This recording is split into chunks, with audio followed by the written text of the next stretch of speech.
Olá, amigos da Pérola FM, novas canções, Delvesce Nogueira por aqui com o programa Palavra e Vida.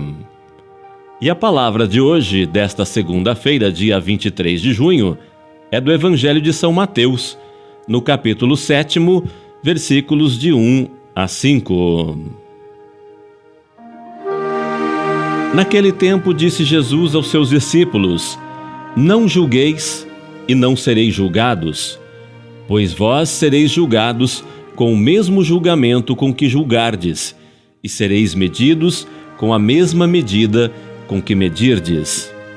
Por que observas o cisco no olho do teu irmão e não prestas atenção à trave que está no teu próprio olho?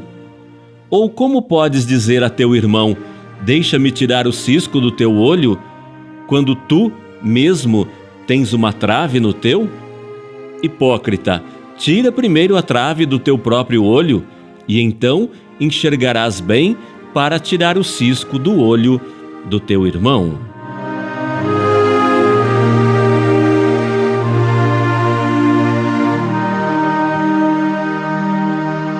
A palavra de hoje, continuando o discurso da montanha, parece que toma uma nova profundidade, orientando mais em particular para os discípulos, isto é, para os membros da comunidade cristã de Mateus e de todos os tempos. Vemos um contraste exagerado entre o cisco no olho do outro e a trave no próprio olho. E isso pode refletir um provérbio popular de então: a rápida observação das faltas dos outros, em contraste com a tolerância das faltas do próprio caráter. E isso é tema comum em todos os povos e línguas. E por isso os homens, ao longo dos tempos, foram compondo provérbios que iluminam claramente as suas culturas e tradições. E no provérbio de hoje, Jesus pretende chamar a atenção dos seus discípulos para um perigo que os cerca, o perigo de se considerarem perfeitos e superiores, e por isso se separarem dos outros, como fariseus. O significado da palavra fariseu é separado. O sentido que tem aqui o verbo julgar não é simplesmente fazer-se uma opinião, algo que diferentemente poderemos evitar, mas é julgar duramente, ou seja, condenar os outros. Como se diz na passagem paralela de São Lucas: não julgueis e não sereis julgados. Não condeneis e não sereis condenados. Perdoai e sereis perdoados. Então, o julgamento pertence a Deus e não a nós, porque só Deus conhece a fundo o coração humano. Constituir-se em juiz dos outros é uma ousadia irresponsável, é tomar o lugar de Deus. Deus nos aceita e ama todos tal como somos. E nos olha com um amor de pai, que dissimula a falta dos seus filhos, a quem vê através do seu próprio Filho, Jesus.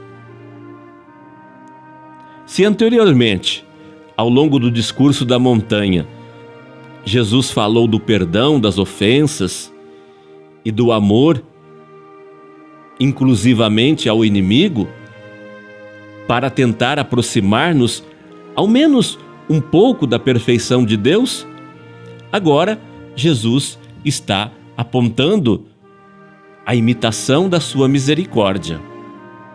Como diz o livro da sabedoria, Deus compadece-se de todos, corrige os que caem para que se convertam e acreditem nele. Então, à medida que usamos com os outros, será usada para conosco. Isso não quer dizer que Deus, a quem não se menciona no texto por respeito, nos julgará com a nossa medida injusta e impiedosa. Esse não é o modo de proceder de Deus.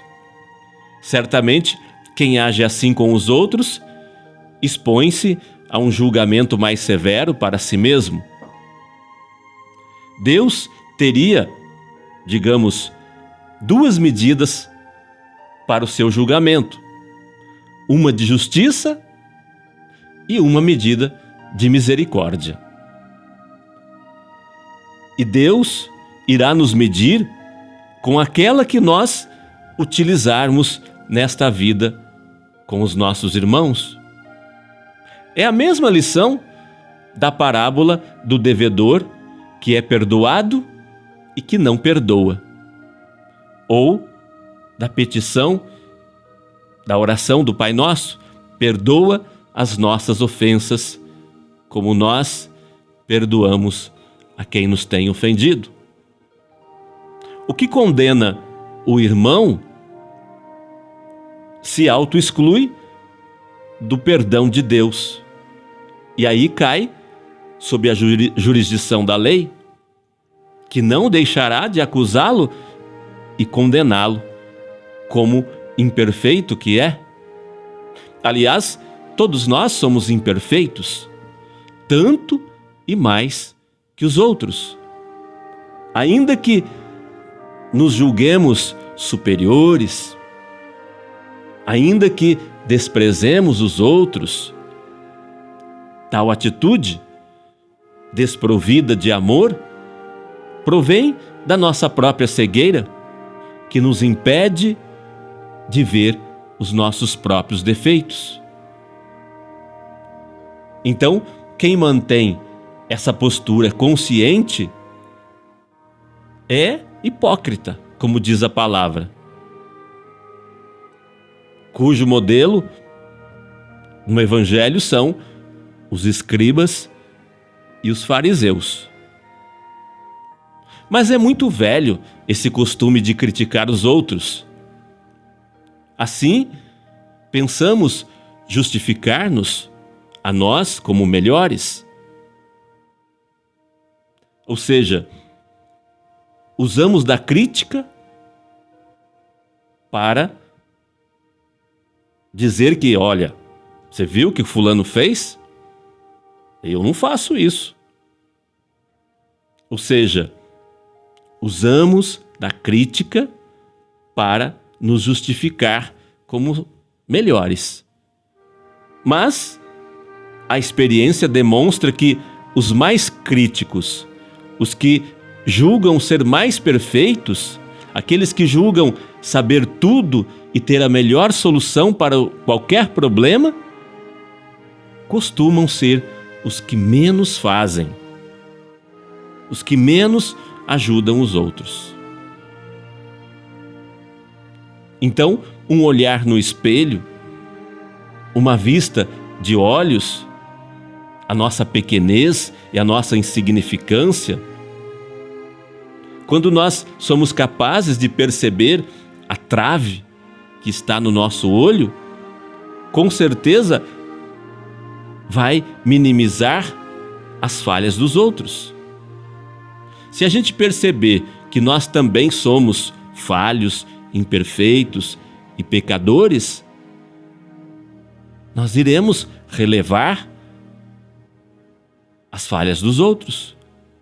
Isso nos fará mais tolerantes e acolhedores, pensando que os outros também terão que suportar os nossos defeitos, as nossas falhas. Então, conhecer as nossas próprias limitações, admiti-las e aceitá-las, irá nos ensinar a saber viver melhor, se relacionar melhor com os outros. E assim poderemos caminhar com mais verdade, com mais simplicidade, com mais ânimo, com mais fraternidade, tolerância e compreensão para com os outros, sem os condenar. Se Deus é otimista a respeito do homem, se Deus nos ama apesar de tudo, apesar dos nossos defeitos, apesar da nossa imperfeição, o discípulo de Jesus também tem de fazer o mesmo em relação aos seus irmãos. Este é o caminho mais seguro para a realização e para a felicidade pessoal. E para não, claro, cairmos no engano da presunção. Nós não temos o direito de julgar, a menos que tiremos primeiro a trave que está no nosso olho. Ou seja, se eu sou um exemplo, no caso, tenho o direito de corrigir o meu irmão. Mas eu preciso ser uma pessoa íntegra diante de Deus. E aí sim, aí eu posso olhar para o irmão e corrigi-lo. Aliás, essa é uma prática também ensinada por Jesus, a correção fraterna. E é necessária. Mas não que devamos sair por aí julgando a torto direito.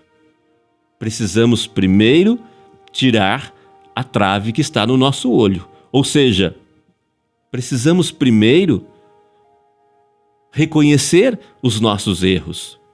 Reconhecer que nós também erramos, que nós também caímos, que nós também somos pecadores.